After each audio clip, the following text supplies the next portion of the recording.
ખૂબ જ દુઃખદ બાબત છે, કારણ કે આપણે સૌ એવું માનીએ છીએ કે ગામડાઓમાં ચોખ્ખી અને શુદ્ધ વસ્તુઓ મળતી હોય છે, વગર ભેળસેળની મળતી હોય છે, એવું આપણી ધારણાઓ છે.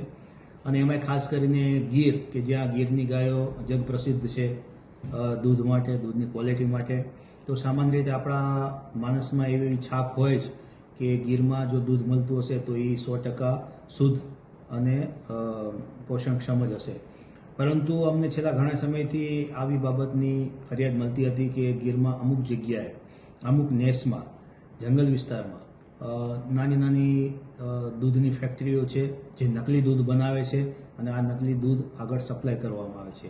આ બાતમીને અનુસંધાને અમારે એસઓજીની ટીમ છેલ્લા લગભગ 15-20 દિવસથી કાર્યરત હતી અને જંગલ વિસ્તારમાં જઈ મોડી રાતના આ લોકો કાર્ય કરતા હોય છે નકલી દૂધ બનાવવાનું.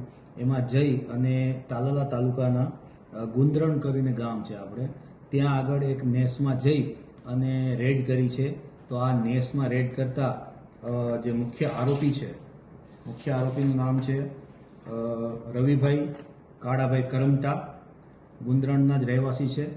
આમને ત્યાંથી એક નકલી દૂધ બનાવવાની ફેક્ટરી મળી આવી છે અને આ ફેક્ટરીમાં નકલી દૂધ તૈયાર લગભગ 3120 કિલો જેટલું નકલી દૂધ, પામ ઓઇલ, દૂધ બનાવવાનો પાવડર જેને માલ્ટોડોક્સ્ટ્રીન કરીને સ્ટાર્ચ પાવડર હોય છે એ, અમૂલ દૂધનો પાવડર, ગેસ સિલિન્ડર, આ બધું કરીને લગભગ 4.5 લાખની મુદ્દામાલ અમે જપ્ત કર્યો છે.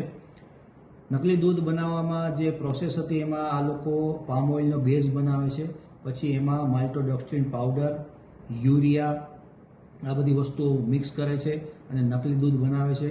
અને આ નકલી દૂધ આગળ અમુક ડેરીઓમાં પણ સપ્લાય કરતા હોવાનું અમારે ધ્યાને આવેલું છે, જે બાબતે એસઓજીની ટીમ કાર્યવાહી કરી રહી છે. આ માલ્ટોડોક્સ્ટ્રીન પાવડર, યુરિયા આ લોકો ક્યાંથી લાવતા હતા અને આ ધંધો ક્યારથી આ લોકો કરતા હતા, નકલી દૂધ ક્યારથી વેચતા હતા, એ બધી તપાસ ચાલુ છે.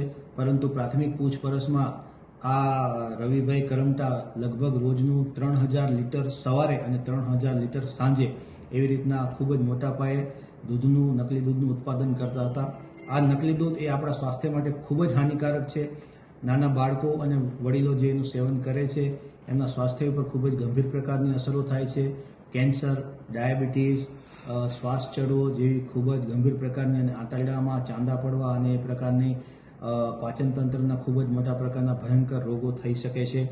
એટલે મારી સામાન્ય જિલ્લાની જનતાને અને જે પણ દૂધ તો મોટાભાગે આપણે બધાએ ઉપયોગમાં લેતા જ હોઈએ છીએ એકબીજા સ્વરૂપે, તો સારું અને સ્વસ્થ પ્રકારનું દૂધ કે જે ઓથેન્ટિક હોય એ પ્રકારનું દૂધ પીવાનો આગ્રહ રાખો.